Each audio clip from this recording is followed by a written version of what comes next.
des personnalités qui nous parlent de leurs préférences en course à pied. Bonjour à tous, je suis Johan Koval et bienvenue dans Question Running.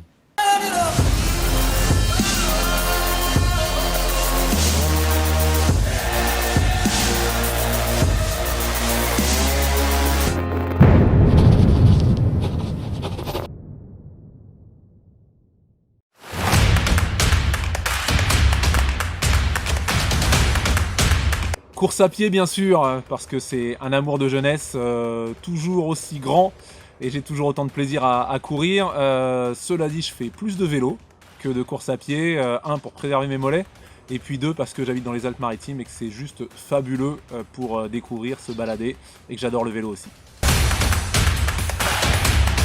Et ben pour moi, ce sera bain froid. Écoute, tout dépend, hein, forcément. Après un marathon, un triathlon avec des potes, ça va être la bière qui va couler facilement. Et puis, le plus généralement, quand même, l'eau pétillante.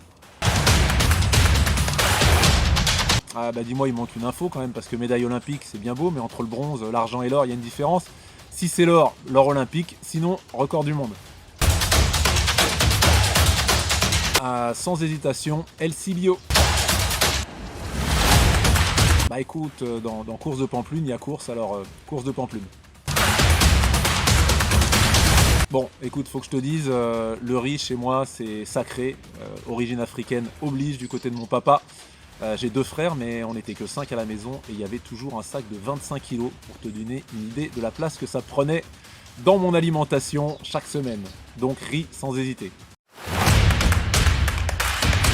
Écoute, j'aime bien les deux, mais le plus utile quand même pour ce que je fais, ce sont les squats, ou pour ce que je faisais, même si j'ai un petit record à 125 kg à l'époque où on se tirait la bourre avec le groupe d'entraînement de mon coach Fernand Hurtebise, que je salue.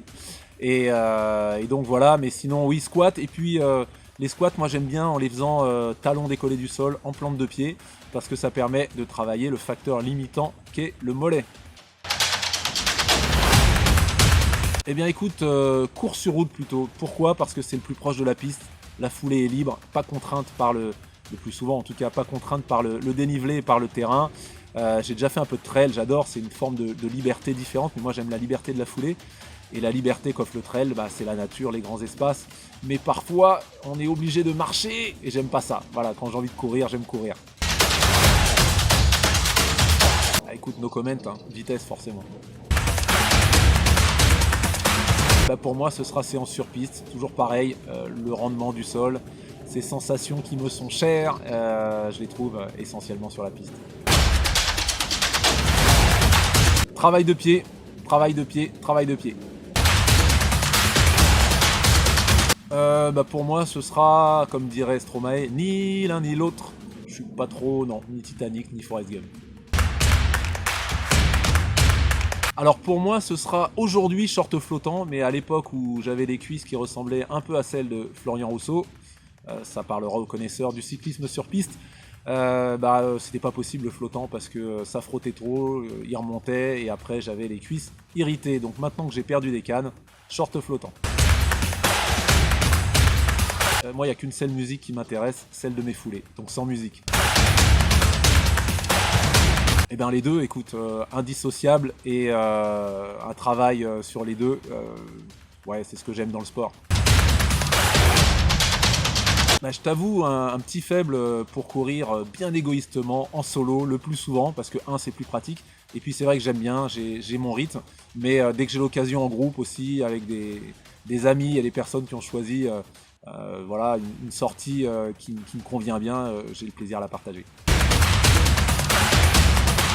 La question bonus, mon meilleur souvenir en running. Écoute, c'est sur le départ de la ligne du marathon de Londres, et dans le marathon de Londres, je suis sur la ligne de départ, je devais être avec un pote qui s'est blessé, donc je suis tout seul, enfin façon de parler, avec les 40 000 personnes qui sont sur la ligne, donc ça croise beaucoup, on se passe devant sur le début, et puis tout à coup je vois quelqu'un qui est vraiment à ma droite sur ma foulée, donc je tourne la tête comme ça, et puis il me pose la question comme ça en anglais, 3 heures. Je lui fais ouais 3 heures, et il fait let's go. Donc je l'attends, il m'attend, je l'attends, il m'attend. Il me dit de continuer, je lui dis de continuer pendant tout le parcours, on n'arrête pas de se soutenir. Et puis arrivé à Westminster, à quelques kilomètres de l'arrivée, sur les bords de la Tamise, je sens que les mollets commencent à bien charger, limite crampe.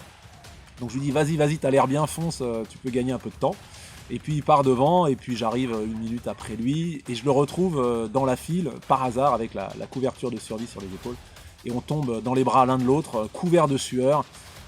C'était un Écossais, c'est tout ce que je sais de lui, ce qu'il m'a dit au départ. On parle pas plus, on se perd de vue, et puis en remontant la file, je me dis c'est quand même incroyable, ce gars-là, 3 heures avant, je le connaissais pas. Et puis 3 heures plus tard, je tombe dans ses bras, dégoulinant de sueur. Et je me dis c'est vraiment la magie du sport, la capacité à rapprocher, à créer du lien et à partager des émotions. Ciao, ciao. C'était un contenu hors série des personnalités qui pratiquent le running.